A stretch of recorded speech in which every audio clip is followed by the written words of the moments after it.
Why did you decide to use your grandfather's music recordings? Well, it made sense. When you're making electronic music, you're dealing with a very saturated market. It's very hard to find meaning in your music, you know, especially with the internet.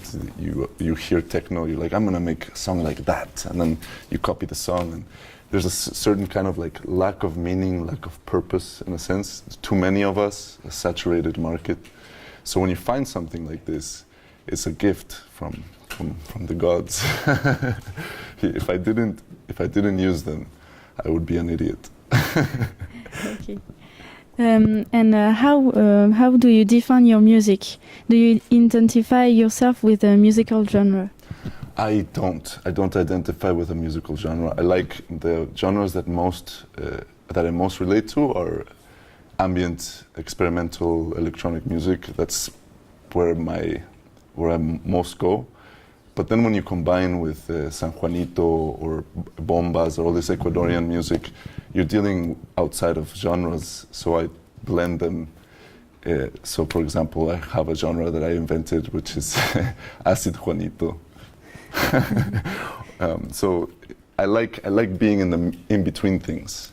You know, I like taking a little bit here, a little bit there, but not just doing one. Okay. Why did you choose the name Quixosis? Well, I realized that being an artist is kind of from a practical point of view, it's a stupid choice. You know, it means you will be hungry and you're not going to make that much money and you will suffer financially. So it's kind of like something Don Quixote would do. You know, basically Quixosis would be the mental illness of Don Quixote.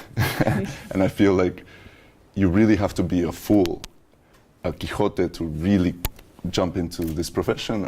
And in a lot of ways, like, I really connect to the character. How long have you been making music? I started playing music when I was a kid. I was 7 years old. I played viola until I was 17.